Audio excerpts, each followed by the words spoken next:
us, Hockey Hall of Famer and Lightning founder Phil Esposito will explain how this weekend's Pro-Am of Tampa Bay will help bring our veterans all the way home. All that and so much more is on today's Studio 10, and it starts now.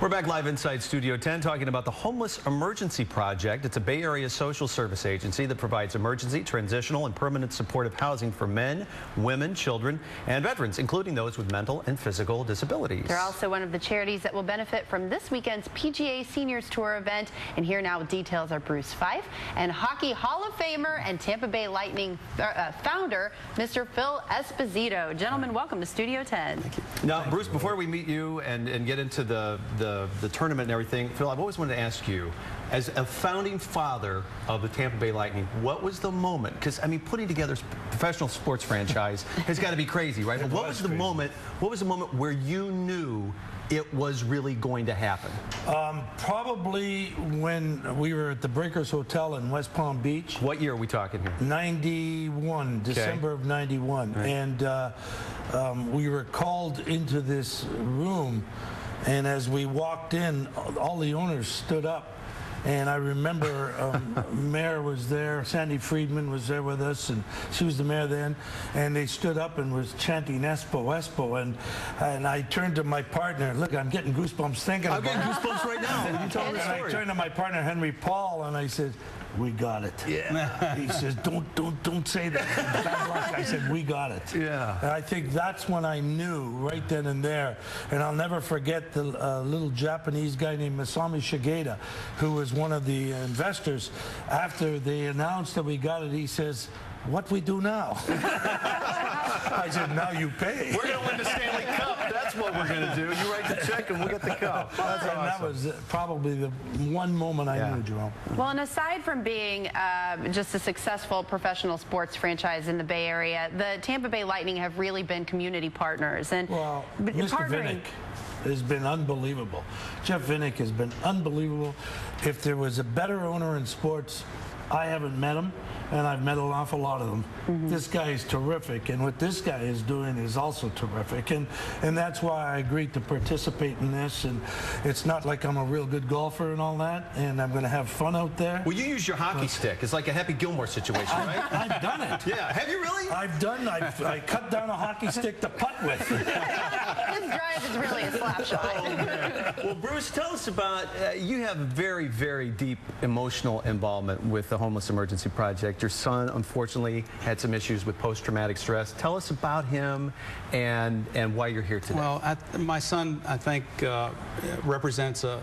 Brendan represented a problem that we have in this country. He served 3 combat tours in Iraq during the worst of the fighting in Anwar province, came home with severe post-traumatic stress disorder. Was he aware that there was something wrong? I guess everybody around him was aware, right? He was aware, but the problem is these kids don't want to admit it. Yeah. They think they can overcome it. He overcame battle situations for 2 years in Iraq. That gives them a sense that they can do it, and they can't. And they turn to self-medication. They tend to get angry at everyone around them. Bren went up to Massachusetts, enrolled at Boston College, but died of a drug overdose at the age of 24. And my wife and I have been involved with HEP, which is the largest agency of its type in Tampa Bay, for over 20 years. And we help people like my son. And we started a fund, didn't know what we were going to do. I announced it at his funeral. And we started raising money, and we started looking at the problem, and came up with the idea of building 32 individual apartments specifically designed for returning vets from Iran and Afghanistan. And how are they different from typical apartments? Well, first of all, they're not group home. so they're much more expensive. They're individual apartments, just like any apartment. We are building a 2,500 square foot clubhouse. We have 5 full-time mental health and addiction specialists through Baycare Health Systems on site, full-time, dedicated to that population.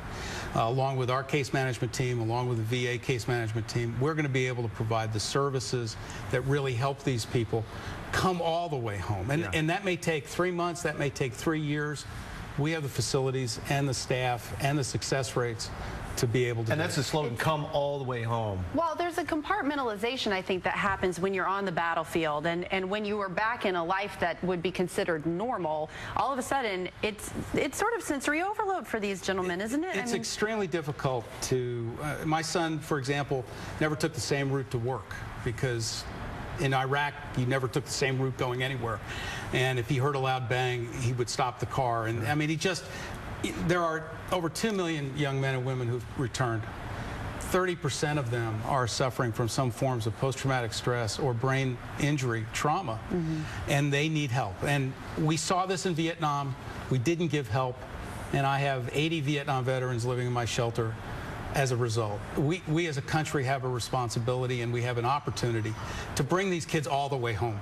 Not just to bring them to our shores, but to get them whole and healthy and enable them to have the lives that they fought for us to have. And this weekend's tournament is going to help in that effort. Absolutely. We're one of the 2 charity beneficiaries of the tournament, and we're very excited about it.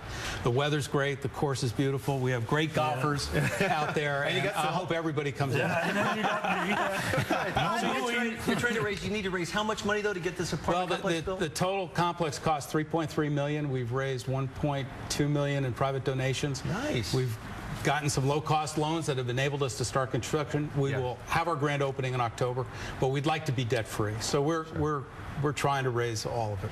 Well, again, it is a pro-am format, and we want to give you all the information that you need. And if you're playing as part of it, or if you're coming out to watch, know that they're going to be playing against some superstition on Friday the 13th.